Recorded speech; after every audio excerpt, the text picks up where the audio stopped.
ರಾಜ್ಯದ ಮುಖ್ಯಮಂತ್ರಿ ಸಿದ್ದರಾಮಯ್ಯ ಅವರು ಮಂಗಳೂರಿನ ವಿಮಾನ ನಿಲ್ದಾಣದಿಂದ ಪುತ್ತೂರಿಗೆ ತೆರಳುವ ಸಂದರ್ಭದಲ್ಲಿ ಫರಂಗಿಪೇಟೆಯ ಕಾಂಗ್ರೆಸ್ ಕಾರ್ಯಕರ್ತರು ದೊಡ್ಡ ಸಂಖ್ಯೆಯಲ್ಲಿ ಸೇರಿ ಅವರನ್ನು ಸ್ವಾಗತಿಸಿದ್ದಾರೆ.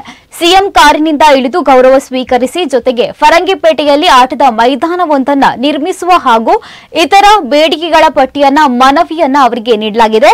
ಜಿಲ್ಲಾ ಪಂಚಾಯತ್ ಮಾಜಿ ಸದಸ್ಯರಾದ ಉಮರ್ ಫಾರೂಕ್, ಚಂದ್ರಪ್ರಕಾಶ್ ಶೆಟ್ಟಿ ಸೇರಿದಂತೆ ಮತ್ತಿತರರು ಈ ಸಂದರ್ಭದಲ್ಲಿ ಉಪಸ್ಥಿತರಿದ್ದರು. ಫರಂಗಿಪೇಟೆಯ ಭಾಗದಲ್ಲಿ ಸನ್ಮಾನ್ಯ ಮಂಗಳೂರು ವಿಧಾನಸಭಾ ಕ್ಷೇತ್ರದ ಯುಟಿ ಖಾದರ್ ಅವರ ಸಭಾಧ್ಯಕ್ಷರಾಗಿರ್ತಕ್ಕಂಥ ಯುಟಿ ಖಾದರ್ ಸರ್ ಅವರ ಕ್ಷೇತ್ರದ ಪುದು ಗ್ರಾಮದ ಫರಂಗಿಪೇಟೆಯಲ್ಲಿ ಅದ್ದೂರಿಯಾಗಿ ಸ್ವಾಗತವನ್ನು ಅವರಿಗೆ ಕೋರಿದ್ದೇವೆ.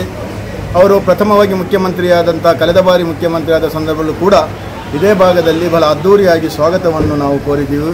ಅದೇ ರೀತಿ ಇವತ್ತು ಎರಡನೇ ಬಾರಿಗೆ ಮುಖ್ಯಮಂತ್ರಿಯಾದಂಥ ಸಂದರ್ಭದಲ್ಲಿ ಇವತ್ತು ಮತ್ತೊಮ್ಮೆ ಫರಂಗಿಪೇಟೆಯ ಈ ಒಂದು ಪ್ರದೇಶದಲ್ಲಿ ಬಹಳ ಅದ್ದೂರಿಯಾಗಿ ನಾವು ಸ್ವಾಗತವನ್ನು ಕೋರಿದ್ದೇವೆ. ಪುದು ಗ್ರಾಮದ ಮತ್ತು ಮೇರಮಂಜಿ ಮತ್ತು ತುಂಬೆ ಗ್ರಾಮದ ಎಲ್ಲ ಕಾರ್ಯಕರ್ತ ಬಂಧುಗಳು ಮತ್ತು ನಾಗರಿಕ ಬಂಧುಗಳು ಸೇರಿಕೊಂಡು ಇವತ್ತು ಉತ್ತಮವಾದಂತಹ ಸ್ವಾಗತವನ್ನು ಕೋರಿದ್ದೇವೆ.